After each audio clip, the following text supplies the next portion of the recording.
Day 400, I added some more roads to help visualize how I was going to plan out the city in the future. As I waited for my population to increase, on day 403, I upgraded my farm efficiency. Day 405, I let more immigrants in and built a vegetable farm at the nearest settlement. As I was waiting for everything to be built up, I added a small park with the essential services, including a stage, a janitor, and a toilet right next to it. The following day, on day 406, I added some trees and torches, and on day 407, I extended the canal down to more pastoral lands that had no moisture on it, but would be useful in the future, as in this area, there was barely any land for farming, mostly alluvium soil, which reduces the efficiency of pastures. I also needed more knowledge as well, to unlock more essential buildings, rather than waiting for my population to increase, because I'm a little bit impatient. Day 409, I unlocked a new title allowing me to upgrade some of my nobles. I would increase clay, leather, food, as well as gaining more government points to evolve my captured regions. Day 410, I extended one of the straight roads, but it looked unrealistic to bridge such a long distance. Plus, there was already too many bridges in that local area. I might delete this bridge later, even if it's a nice feature. Day 412. I built another woodcutter as my wood supply was decreasing. Day 413. I built the first of many cow pastures for more parchment for knowledge. Day 415.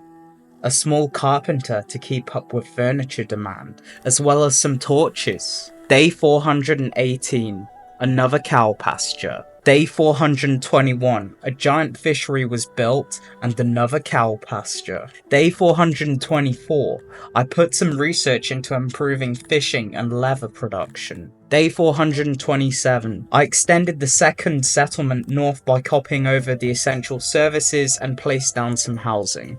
Day 428, some more roads to mark out the locations of massive farms and pastures. Day 429, 2 cow pastures were added for leather production, and oh yeah, a Globulian pasture for food preference. On day 432, after placing down some housing, I also added some more decoration. Day 433, another library was built. Day 434, one of my regions could be upgraded to tier 3, so no longer will my lizards need to mine or ever again. Oh yeah, I also hired some mercenary archers, marched into a free city, and one day later, the city was ours once again. Day 435, I set my taxes to gems, as they sold for a lot back home, continuing the cycle of destruction and rebuilding, continuing the cycle of earning more money, hiring more mercenaries, and taking more cities. The cycle never stops. Day 436, another weaver and some torches. Day 437, some more canals to extend my growing demand for pastures, like a true Texan capitalist. Day 439, another hatchery to boost my aging population. This is definitely not South Korea, but it's one way to basically not rely on immigration. Day 442, some more torches and decorations as I waited.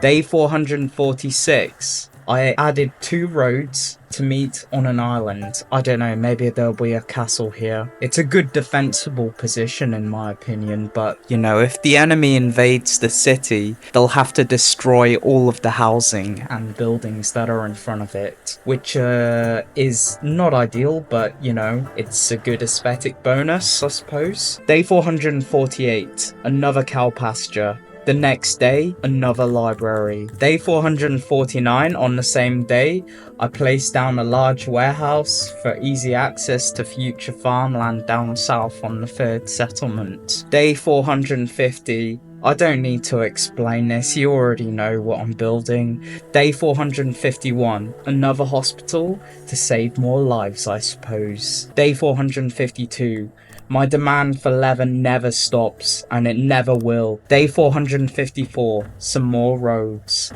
Day 459, I built another smelter as demand for more tools was higher. Every time I built a new farmland or pasture, I would need additional tools for this, as tools boosted efficiency for all farmland and all industries by 25%. Well, that's because I enabled it to do so, but, you know, that was my choice. Day 460, another lab. As you can see, I'm running low on space. Probably shouldn't have chosen this map, lol. Day 462.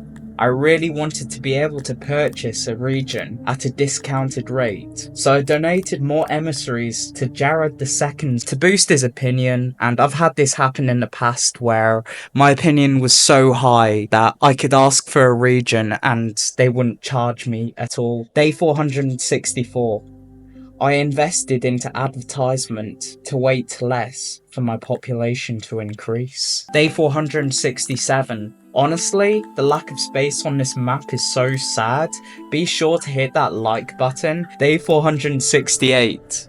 Some more housing, cause why not? And oh yeah, just like the Dutch, I've reclaimed some land from the sea to fight climate change. Day 470, I got a notification that there was a really cheap leather trader, and like the greedy bastard I was, I accepted. But apparently, this would come with dire consequences. Oh yeah, I also unlocked statues and started placing them everywhere, because that gives an environmental bonus and a boost to happiness to the Amevians and the humans that are in my city. Oh yeah, I also built an insane asylum to deal with all of the Californians, and another carpenter. So with insanity, there is a chance that these people could either freeze to death or get too hot and sweaty and get a stroke. So essentially the asylum drags all of these crazy people into one place and they can get cured. I don't know how it works, but apparently, yeah, it works, so I needed to place one down. Day 471. I unlocked the fight pit, another win for happiness boost. Then on day 472, another library. Day 473, a new road dividing the two soil types next to the third settlement. And oh yeah, I also needed some more clay for innovation on day 474. So I added another clay pit to mine more clay. Day 476, I built another embassy, but larger. This was to conquer the world without everyone getting pissed off at me. Day 477, I add more housing and some essential services. Day 479, another guard post for the new suburb. Day 481, finally built a pump and canal for the new farmland as I struggled desperately to make this look all natural. And on the same day, the first of many pastures was placed for a localized food source. Day 482, another toilet was built. And on day 490, my lust for more colonies had reached a breaking point. I was going to have to take out a useless neighbor of mine who is blocking trade deals to other regions. So I gathered up some mercenary archers, raised my opinion ratings of other neighbors in the region, and proceeded to declare war. 2 days later, on day 492, I had won and set the taxes to gather even more stone than last time. On day 493, a stupid neighbor begged me to hand over 2 regions to him,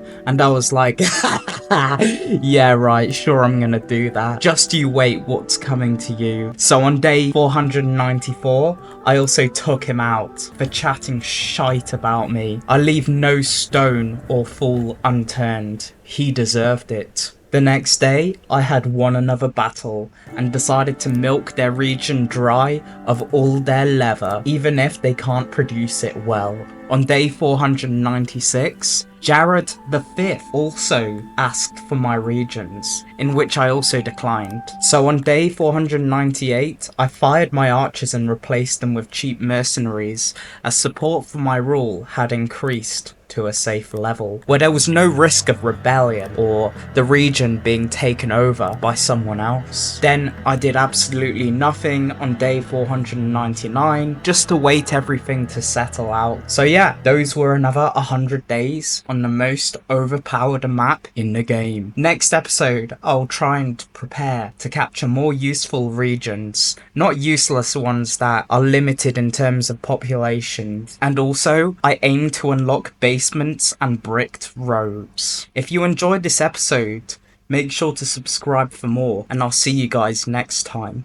Oh yeah, hopefully the audio is better in this episode too, so please let me know if it is or if it's not. My speakers on my computer are incredibly bad.